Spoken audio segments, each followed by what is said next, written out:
situaciones difíciles que se han presentado. Y de repente haces la pregunta que hizo David: ¿por qué te abates, oh alma mía? ¿Por qué estás turbada dentro de mí? Como si yo no tuviera esperanza como los otros que no te conocen. Y la esperanza no es otra cosa, hermanos, que la confianza que tenemos de lograr algo, creyendo que aquello que deseas o pretendes alcanzar es posible.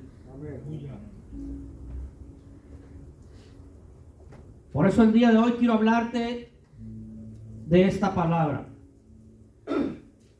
Dice el Salmo 42: como el ciervo brama por las corrientes de las aguas. Y cuando estaba leyendo este salmo, hermanos, me puse a investigar sobre el ciervo.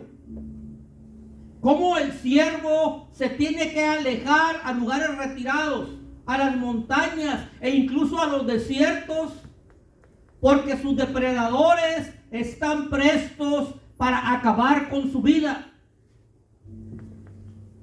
Y cuando dice la palabra como el ciervo brama, ese bramido que emite el ciervo, ese sonido que emite el ciervo, hermanos, lo emite desde lugares distantes de donde está la corriente de agua.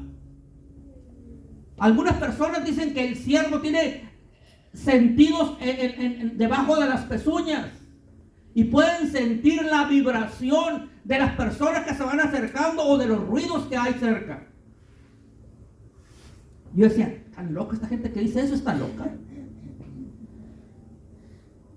Porque me decían, mira, si tú te pones con tu oído en las vías del ferrocarril, tú puedes sentir el ruido del ferrocarril a kilómetros. Dije, ¿estás loco?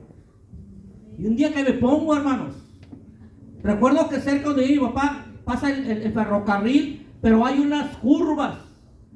Y las curvas están a 3, 4 kilómetros.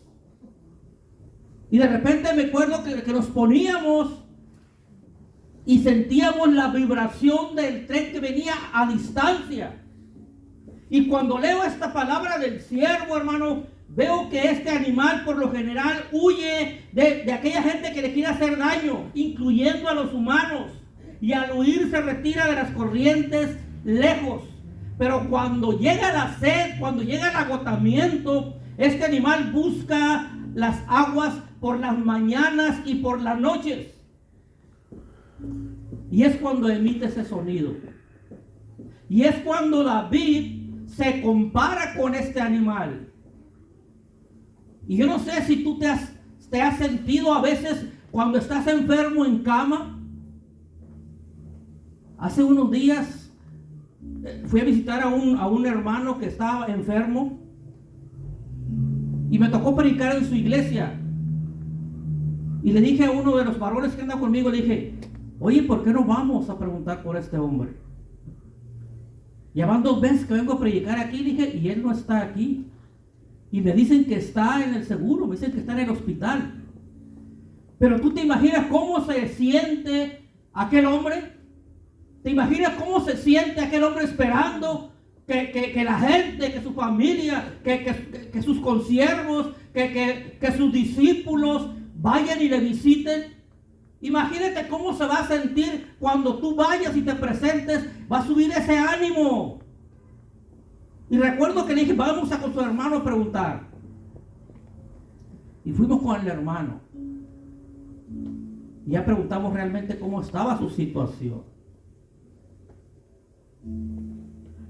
¿Cómo te has sentido tú, hermano, cuando estás enfermo por meses, por semanas? Y que te desesperas por estar en la casa de Dios. Que te esperas por escuchar la palabra que tanto te anima, tanto te alimenta, tanto te alienta. Aquí el rey David estaba lejos del palacio. Estaba lejos del templo donde algún día adoró a Dios. Estaba lejos del lugar cuando él fue ungido como siervo de Dios, como rey de Israel. Imagínate cómo se sentía cuando era perseguido por su suegro, cuando era perseguido por su mismo hijo. Imagínate nada más, el hijo que debería buscar y cuidar a su padre era el mismo hijo que lo quería matar, era el mismo hijo que lo quería destronar del reino.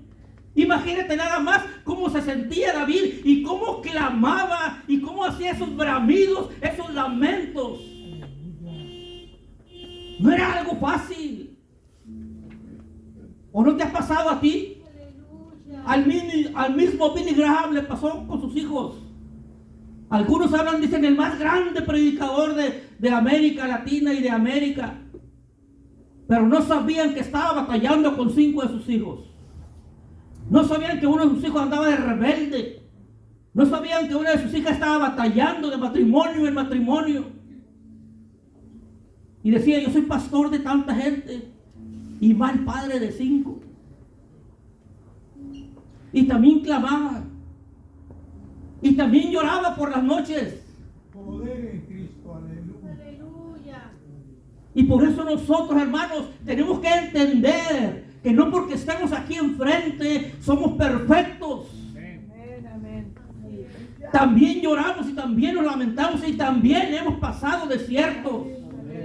Pero aquí lo importante es lo que dice el rey David, o la persona que escribió este salmo. Dice: mi alma tiene sed de Dios, pero no de cualquier Dios. Mi alma tiene sed del Dios vivo, del Dios poderoso, del Dios misericordioso, del Dios que me levantó, del Dios que me ungió. De eso tiene sed mi alma. Y cuando tú estás en una situación, tú debes decir lo mismo: mi alma tiene sed del Dios misericordioso. Porque David no estaba pasando una situación por gusto, ni por culpa de Dios. David estaba pasando una situación por sus mismas consecuencias.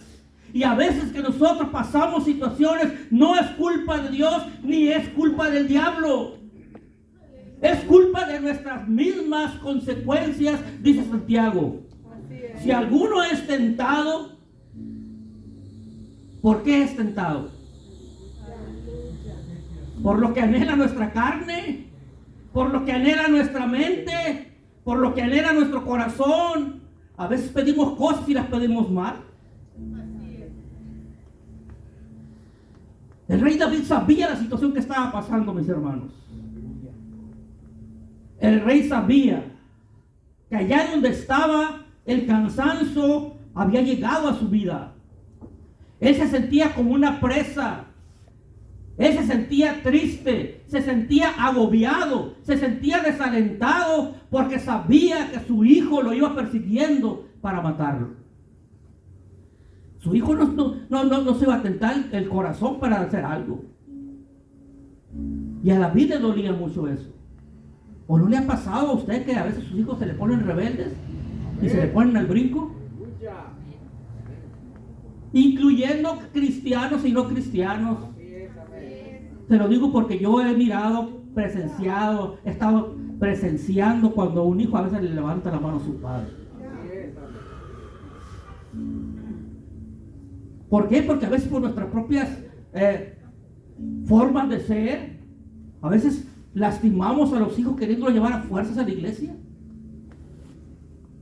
Decía una de las hijas de Billy Graham: me molesta que mi padre me quiera llevar a fuerzas a la iglesia. Me molesta que me quiera meter mi padre el Dios al cual él sirve. ¿Por qué? Porque no dejamos lugar al Espíritu Santo.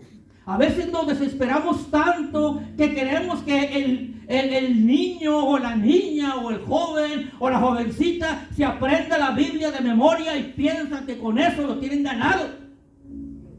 A veces pensamos que porque el hijo está yendo a la iglesia, con eso lo tiene ganado. Y se nos olvida decirle a Dios: Señor, toca su mente y toca su corazón. No toque su alma, porque el alma son los sentimientos y son las emociones, y el Señor no trabaja por emociones. El Señor trabaja por convicciones. Dice: mi alma tiene sed del Dios vivo. Por eso me hago esta pregunta: ¿cuándo será el día en que voy a ir y me voy a presentar